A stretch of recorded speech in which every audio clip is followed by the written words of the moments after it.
Peter Gammons joins us now. And, Peter, welcome. Good. How are you? Good, Mike. What's happening?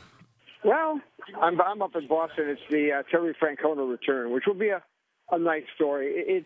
It's a story on kind of two levels because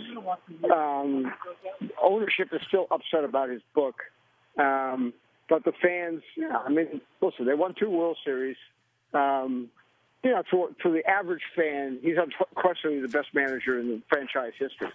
And he's really well liked here. So, I hope it'll be a fairly joyous occasion just to say, hey, thanks a lot for great times. But as we know, remember, that the last night at Yankee Stadium, Joe Torre's name didn't go up on the board at Yankee Stadium. So, I realize that some of the times these feelings get a little tough. Yeah, these things happen, and unfortunately, you know what? It was probably after 8 years time to go, but it was done terribly. He deserved far better, and you know what? If he takes a couple of swipes at them, so be it, because he deserves so much better, because he did such in a very tough place to manage. He did such a great job, and what I remember, Peter, was, and I told Terry this, and I know him as you do very well, and he said, what really took me was during that Yankee Red Sox series of historic proportions, when he was down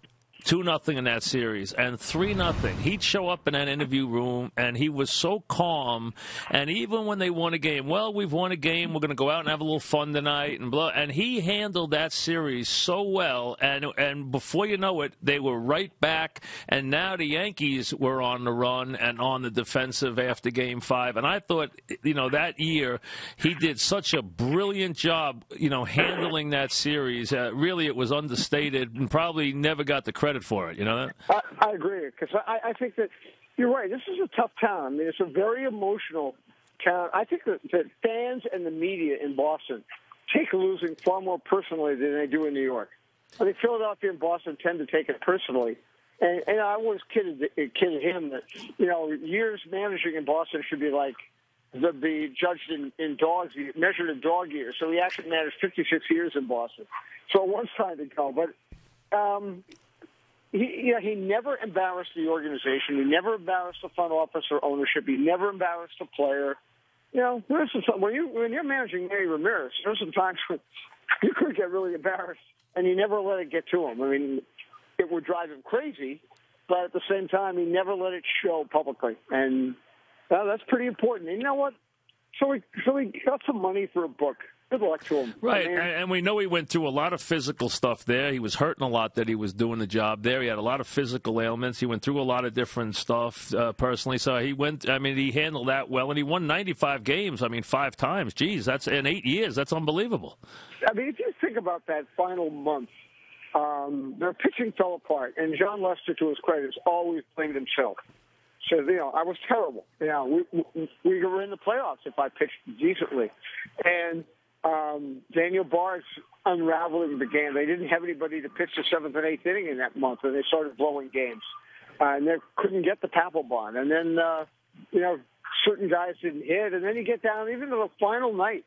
Carl Crawford makes a terrible play and ends up letting Robert Andino's routine fly ball drop because he slides for it, and they lose a game. If he catches that ball, think of all the people might still be here, starting with the manager and general manager. Yeah, and you think about it, he's done a great job with Cleveland. He gives them credibility, and let's be honest, they don't have a whole lot of pitching other than Masterson. They've resurrected Kazmir. They do have a pretty decent lineup. They went out and spent some money, but you know what? They've done a very, very good job. They're scoring a lot of runs. They're hitting a lot of home runs, and, he's got a good offensive team, which he likes, and he's doing a heck of a job with that team right now. He is, and I think one of the things that I could tell right from the beginning, the first day I got out to their spring training camp, there was just a different atmosphere. He brought something very professional to him. Some of the people that they brought in, like Michael Bourne and Nick Swisher, they brought some personalities to lighten it up so that when the people say it's going to be the same old Indians, they wouldn't listen. And the guy that every player swears by, as they say, has been like, an extra coach and so important is Jason Giambi.